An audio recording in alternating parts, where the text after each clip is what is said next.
Este podcast pertenece a la red Podcast SN.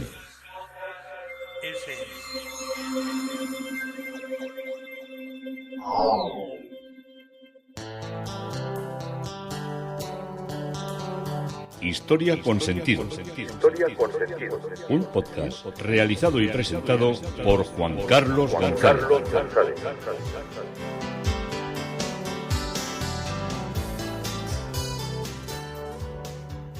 Un saludo a cuantas personas se acercan a través de las redes sociales, de Facebook, de Twitter, de mi página web Historia con Sentido. Yo soy Juan Carlos González y un día más encantado de acercaros una parte de la historia.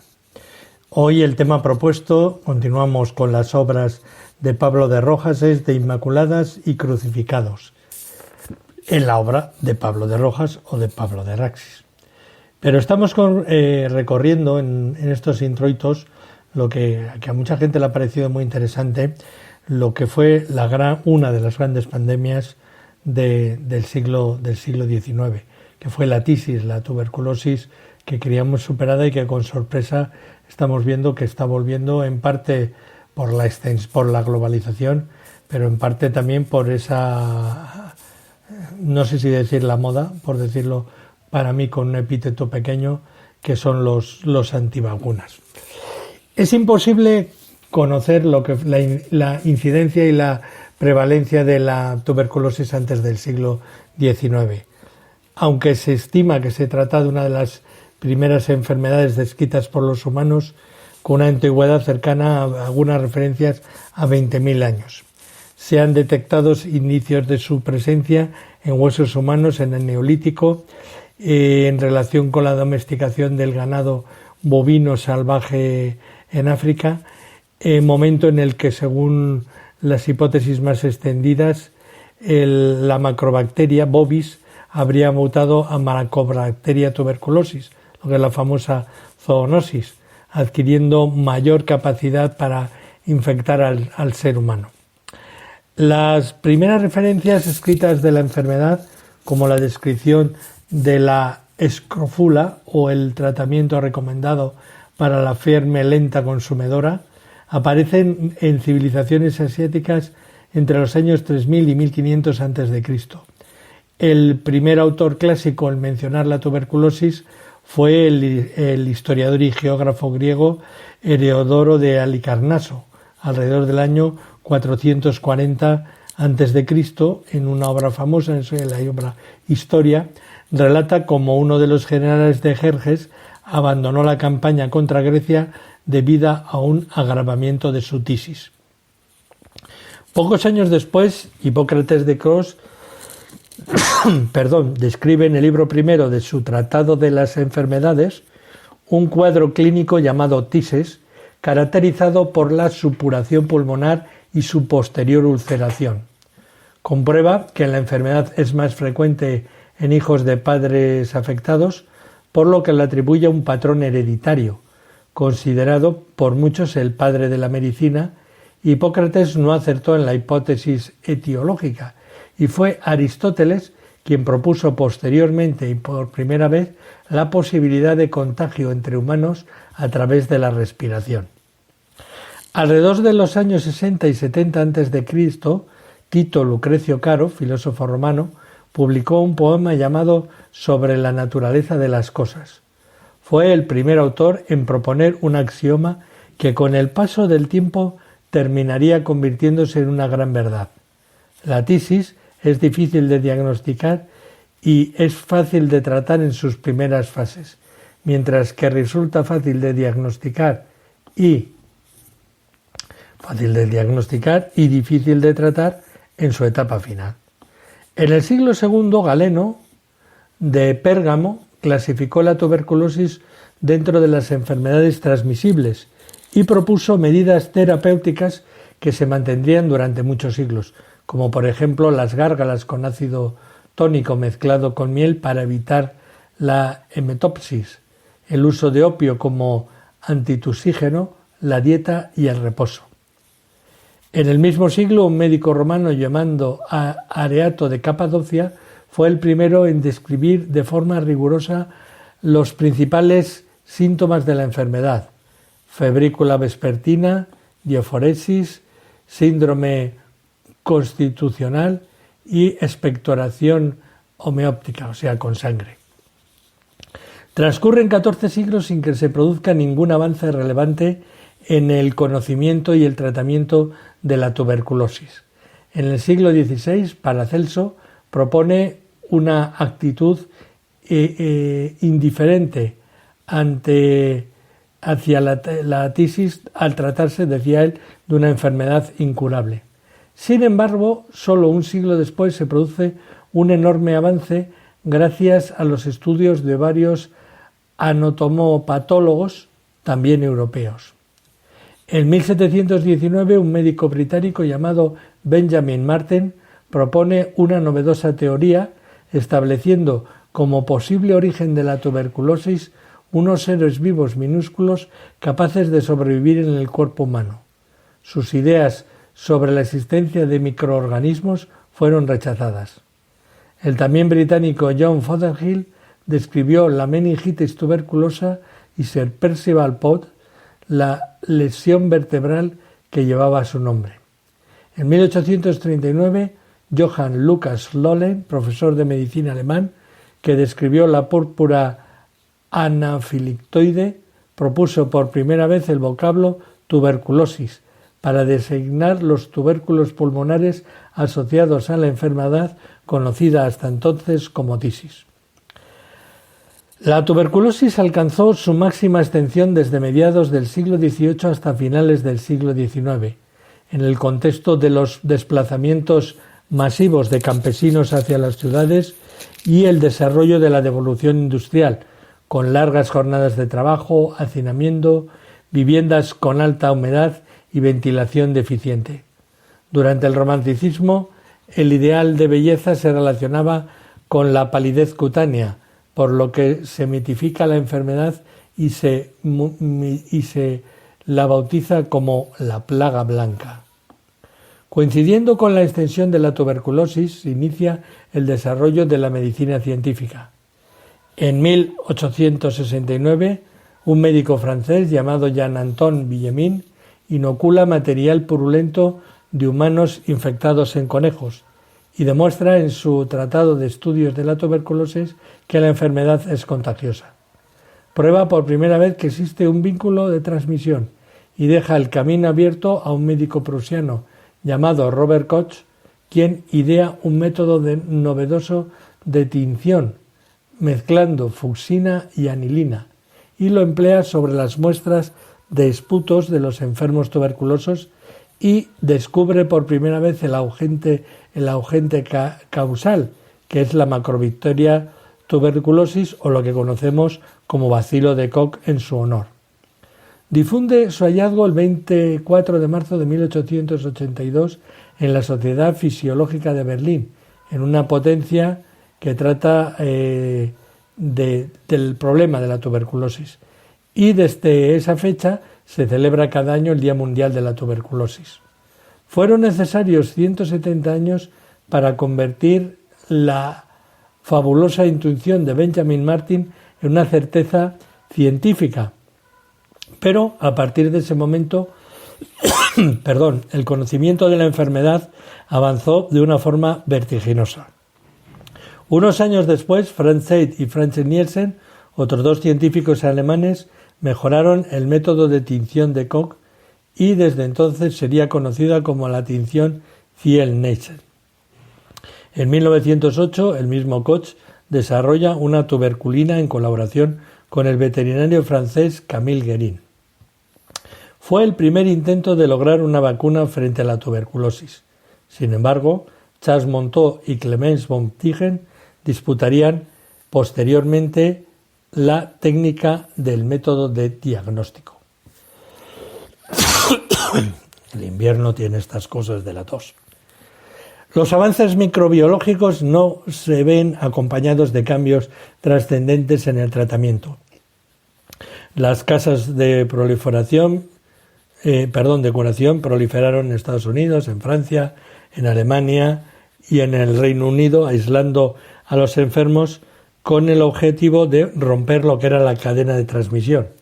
Y en 1902 se constituye en Berlín la Conferencia Internacional de Tuberculosis y se propone la Cruz de Lorena como símbolo internacional de la lucha contra la tuberculosis.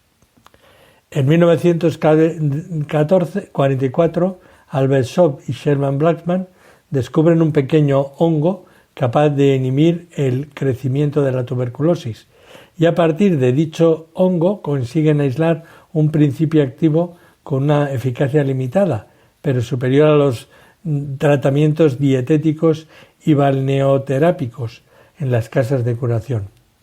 La denominaron streptomicina y fue el primer fármaco que demostró cierta utilidad para tratar la enfermedad.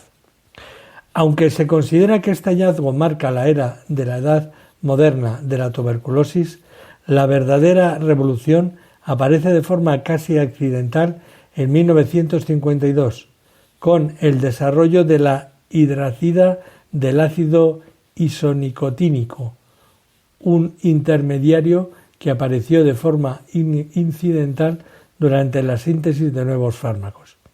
El principio activo fue bautizado con el nombre de isoniazida y fue el primer medicamento que se convirtió consiguió convertir la plaga blanca, la ptisis, consunción o mal de Pot, en una enfermedad curable.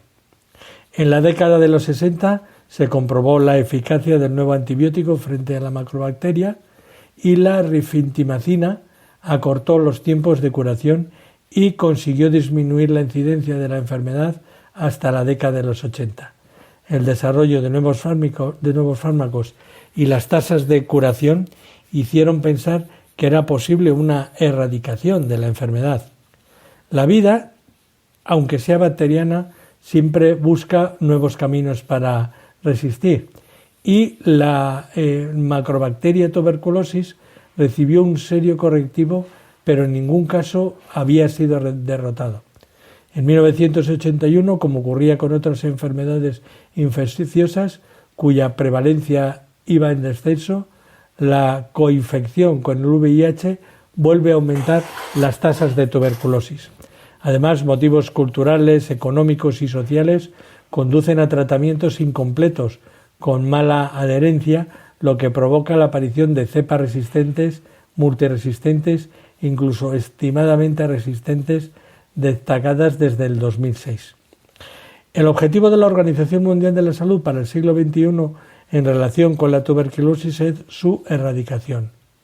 La lucha contra la enfermedad cuenta con las características necesarias. Existe un tratamiento razonablemente eficaz y medios eficientes para cortar la cadena de transmisión. Sin embargo, las nuevas cepas extremadamente resistentes se expanden rápidamente en la actualidad en los países en vías de desarrollo.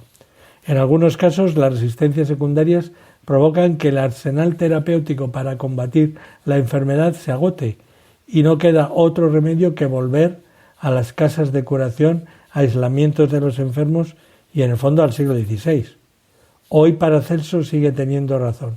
Hay casos incurables. El futuro, pues a veces se nos presenta incierto. Llevar a cabo el objetivo de la Organización Mundial de la Salud requiere de una clasificación correcta de la enfermedad, de un tratamiento idóneo para cada caso y el uso de todos los medios disponibles para asegurar la adherencia al mismo. El futuro es incierto, pero está en nuestras manos y en manos de la medicina y de la sanidad, no voy a decir pública y privada, sino de la sanidad de las diversas naciones, el luchar un día más contra ella. Y vamos a volver, aunque el tema nos puede parecer trágico, es que yo creo que tenemos que vivir con estas cosas, ¿no? Que en el fondo también son de nuestro interés y hemos vivido una pandemia y creo que debíamos aprender de ella. Bueno, el padre Antonio de la Chica Benavides, en 1764, habla de una de las obras más famosas de Pablo de Rojas, que es la que se denomina esta imagen como la Virgen de la Túnica Roja o la Virgen de los Favores. De ella dice: esta imagen hermosa en su estructura es la que mejor representa el misterio de la concepción aún inmaculada. Por la tiernísima elevación de los ojos, el rostro es conocido como la imagen del misterio de la Asunción de esta Reina de la Gloria. Saliéndonos de lo que es el arquetipo de una bella talla, que de salida de las manos de Pablo de Rojas, se guarda esta en otra preciosa urna dentro de la clausura del convento de las Carmelitas de la antigua Observancia de la capital granadina. Esto no se puede ver, solo se ve, yo he podido verla en fotos, y constituye una talla de pequeño formato, de hermosa factura para el culto devocional de las religiosas, pero no tiene la exquisita finalización de la Virgen de San Ildefonso o de esta última de la Virgen de los Favores.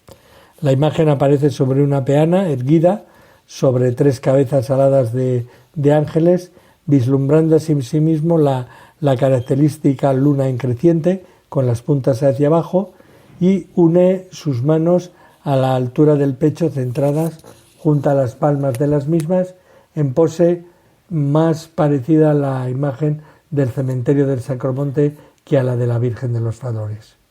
Gira lentamente su cabeza a la derecha, dirigiéndola levemente hacia abajo. La Virgen presenta ataviada con una túnica blanca, ricamente decorada por motivos florales en tonos rojizos y azules, y además de observarse tanto en puños como en cuello una llamativa fenefa de oro. El exorno dorado que se complementa con una magnífica labor punteada de la talla y cubre sus espaldas con el típico mando azul terciado de izquierda a derecha que cubre su hombro izquierdo para caer finalmente sobre el mismo brazo. En palabras de Martínez Justicia, este tipo de imágenes para el convento constituye su versión más personal y más exquisita de las Inmaculadas. Es una imagen mucho más depurada, más esbelta de proporciones y más llena de elegancia y de belleza.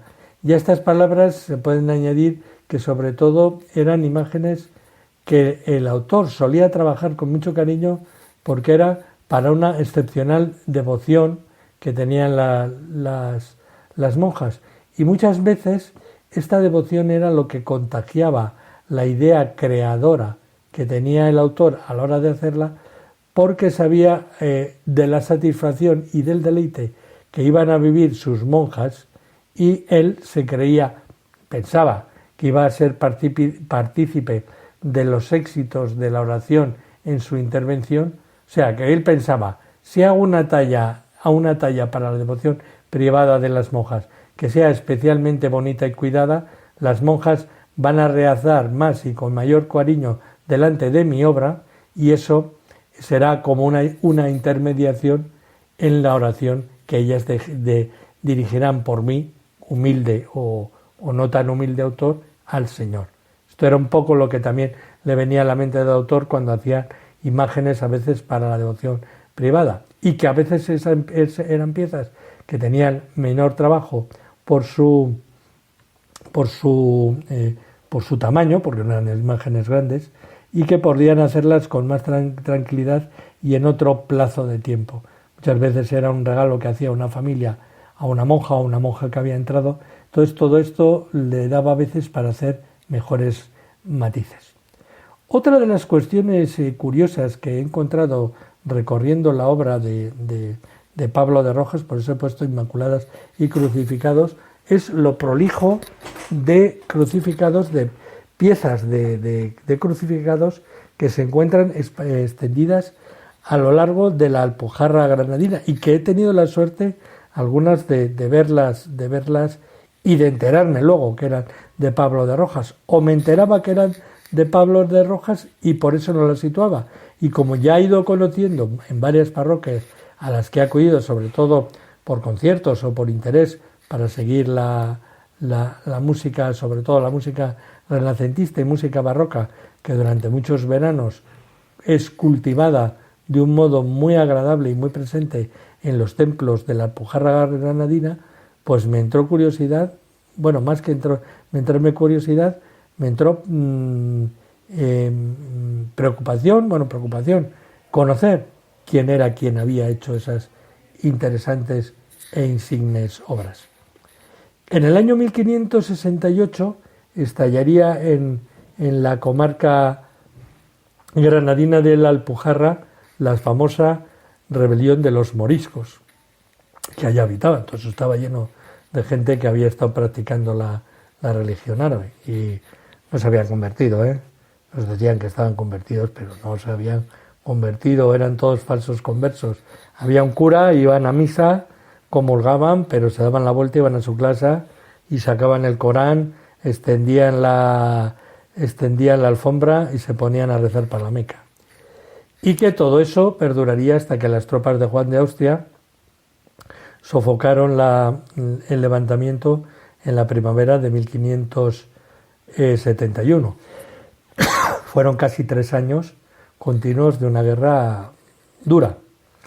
Unos años antes, lejos de la península, en la sesión 25 del Concilio de Trento, se publica para toda la Iglesia el famoso Decreto sobre las imágenes, con el título de la invocación, veneración y reliquias de los santos y de las santas imágenes.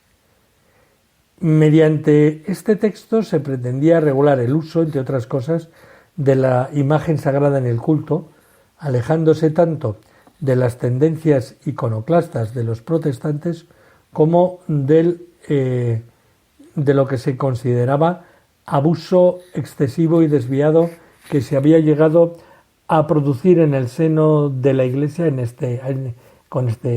este respecto.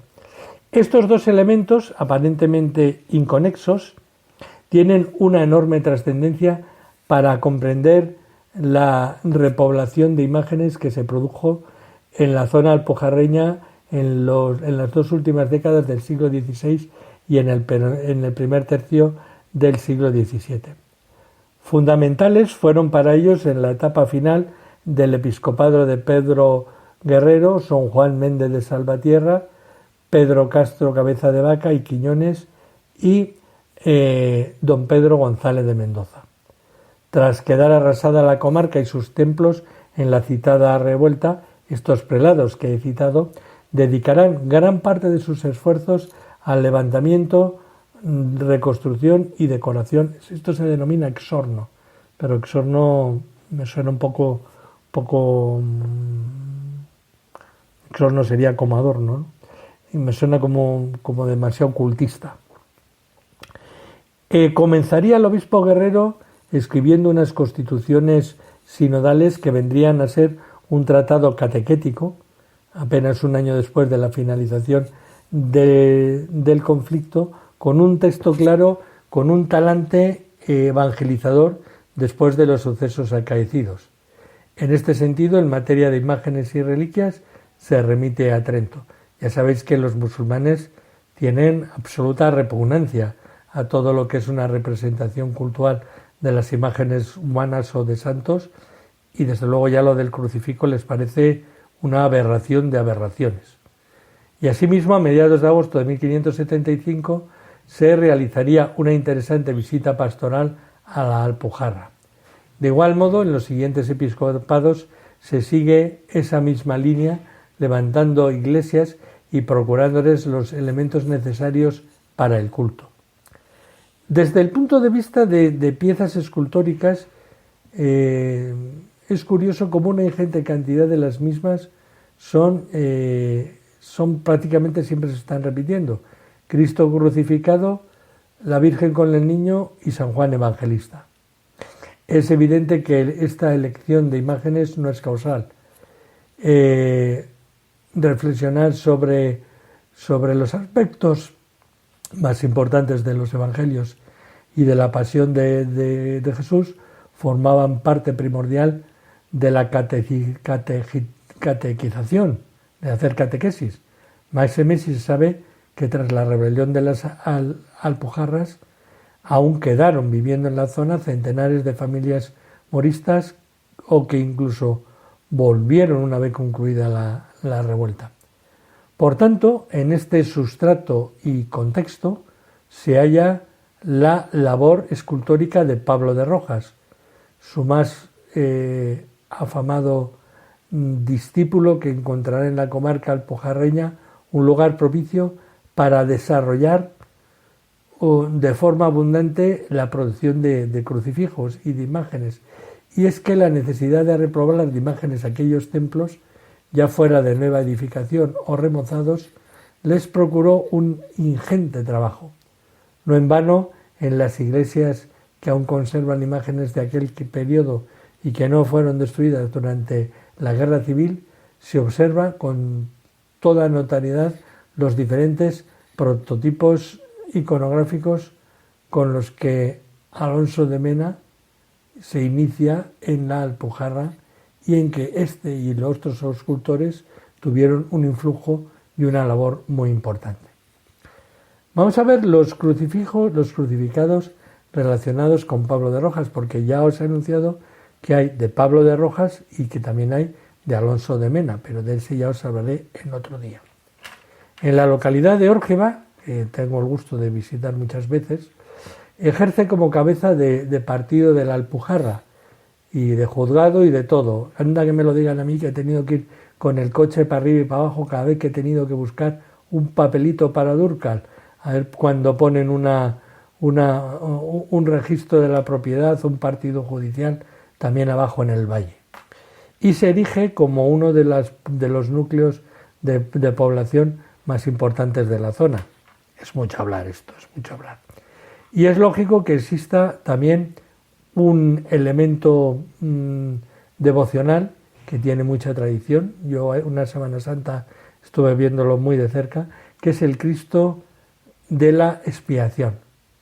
Durante un tiempo fue erróneamente atribuido a Martínez Montañés, pero es un claro ejemplo de que forma parte de la obra del alcalaíno Pablo de Rojas, a quien ya todos atribuyen la imagen.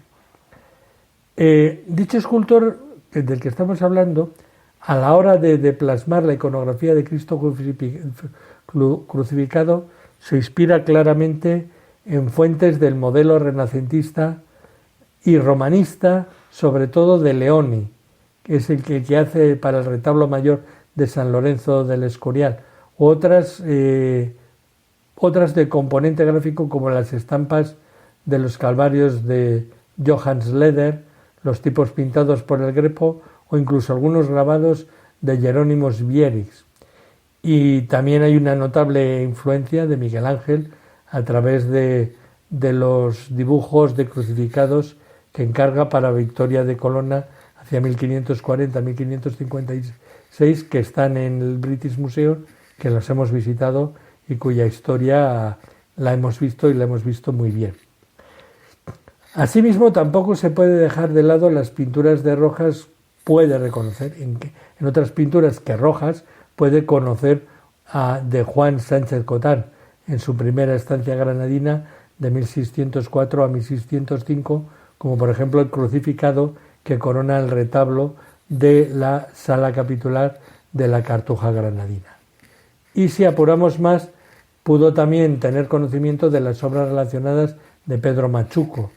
Ejemplo de ello podría ser el Calvario del retablo de San Francisco, que se halla en la parroquia granadina de la localidad del Padul, una tabla atribuida a un discípulo de aquel Juan de Palenque de mediados del siglo XVI. Machuca en la pintura del Renacimiento granadino aparece, como os digo, en el retablo de San Francisco del Padul y en las tablas de un primitivo sagrario. De hecho, esto, al contemplar la imagen que contemplamos y revisadas las fuentes, se observa un maravilloso romanismo y clasicismo de la talla.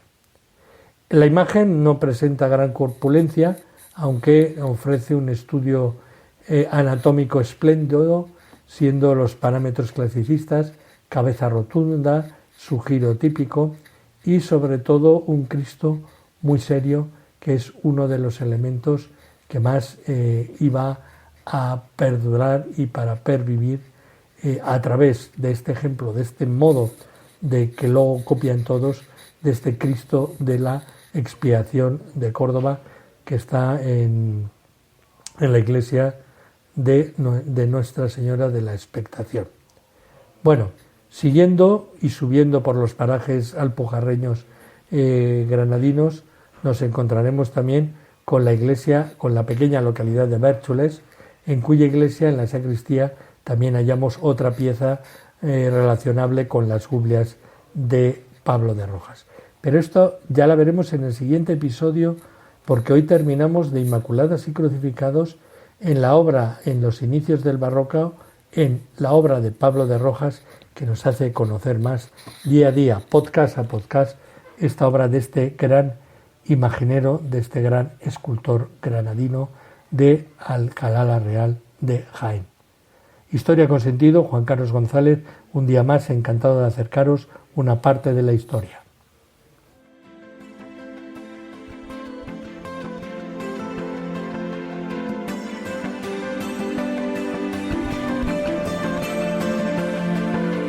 Hasta aquí un episodio más de Historia con Sentido.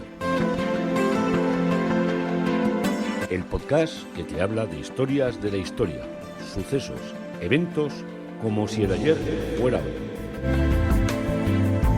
Síguenos a través de iTunes, Spreaker o iVoox. Contacta con nosotros por correo electrónico escribiendo a podcast@historiaconsentido.com. Nuestra web www.historiaconsentido.com. Y en Twitter nos encontrarás como @historiasentido. Este podcast pertenece a la red